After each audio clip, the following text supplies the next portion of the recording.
In the library, we are often asked by students how to write an annotated bibliography. This tutorial was written to help you gain a better understanding of what an annotated bibliography is and how to write one. To comprehend what an annotated bibliography is, let's first examine the definition of each of the words individually. We'll start with a bibliography. A bibliography is a systematically arranged list of resources, such as books and journal articles, that are used for research. They are alphabetically listed by the last name of the author. See the red underlines in the example.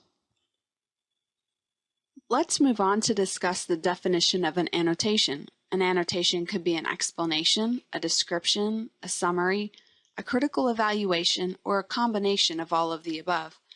In general, when speaking about an annotation in regards to an annotated bibliography, an annotation helps the reader gain additional knowledge of the source without reading the entire source. Now let's combine the definitions of a bibliography and an annotation into one larger definition.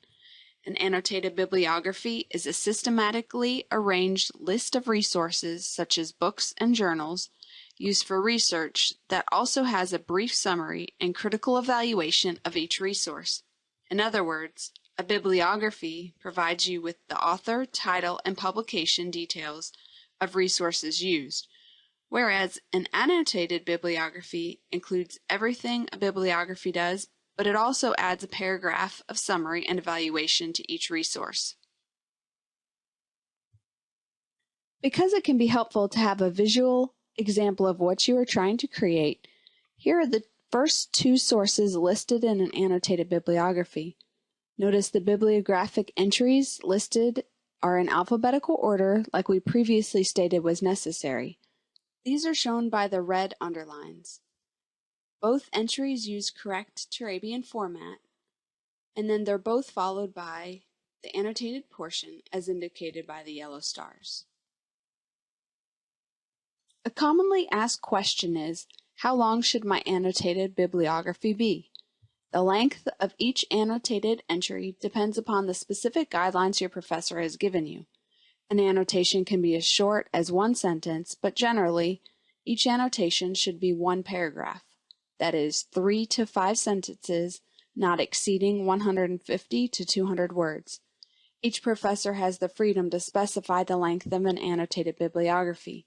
So if you have any questions regarding the length, please contact your professor. You might also be wondering, how do I choose sources to use in my annotated bibliography? Choosing resources for an annotated bibliography involves doing research just like any other project. Choose peer-reviewed journals and scholarly monographs that provide a wide variety of perspectives on your topic. The quality of your bibliography will depend on your selection of your sources.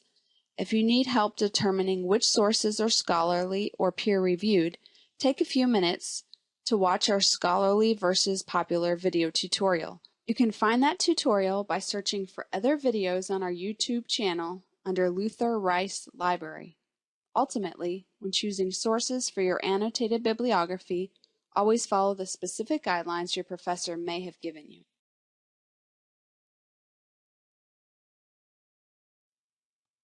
We hope that you now have a good understanding of an annotated bibliography.